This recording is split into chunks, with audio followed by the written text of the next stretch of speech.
তারাগঞ্জের এই বাড়িতেই স্ত্রীসহ হত্যার শিকার হয়েছেন অবসরপ্রাপ্ত শিক্ষক যোগেশ চন্দ্র রায়। রোববার সকালে উদ্ধার হয় তাদের রক্তাক্ত মরদেহ। প্রতিবেশীরা জানান, সকাল থেকেই বাড়িতে কারো সারা শব্দ মিলছিল না। দেয়াল টপকে ভেতরে ঢোকেন গৃহসহায়ক, দেখতে পান দুজনের মরদেহ।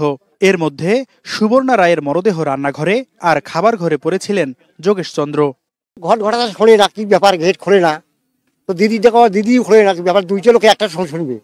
তখন আমরা কৃষক পাকতেন দেখাই, দাদু আসো তো, চাবি নিয়ে যাওয়াই গেট খুলে দিছে।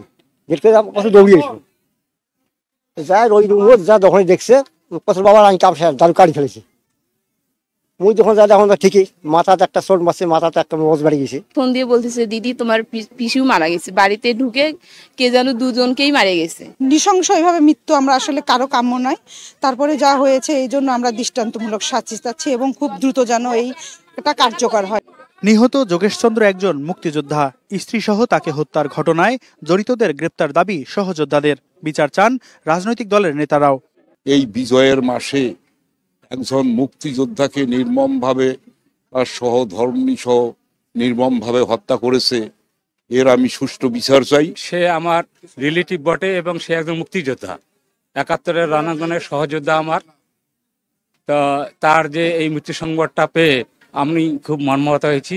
কেন তাদেরকে মারা হলো এটা খুঁজে বের করা হোক এবং তাদেরকে বের করে শাস্তির আওতায় আনা হোক। ঘটনাস্থল থেকে বিভিন্ন আলামত সংগ্রহ করেছে আইন শৃঙ্খলা বাহিনী। পুলিশ বলছে তদন্তের পরেই জানা যাবে হত্যার মোটিভ। সুবর্ণার এই কপাল বরাবর মাথায় একটা কোপ আছে, আর যোগেশ চন্দ্র রায়ের মাথার পিছনের দিকে কোপের চিহ্ন আমরা দেখতে পেয়েছি। বড় ধরনের মোটা অঙ্কের টাকা ছিল, জমি বিক্রি করে টাকা এনে রাখছে, ব্যাংক থেকে টাকা উঠে আনছে, এরকম কোনো কিছু আমরা এখনো পর্যন্ত পাই নাই। তাদের সাথে তারা তো কিছুটা হলেও এখন আপসেট, তাই না? তাদের সাথে আমরা যতটুকু কথা বলার সেটুকু বলেছি। এরপরে তাদের সাথে তারা একটু ফ্রি হলে তাদের সাথে আমরা আরো ডিপলি কথা বলবো। যোগেশ চন্দ্র ও সুবর্ণ দম্পতির 2 ছেলে, তারা বর্তমানে পুলিশের বিভিন্ন ইউনিটে কর্মরত। Mahmud Rafin, star news, Rangpur.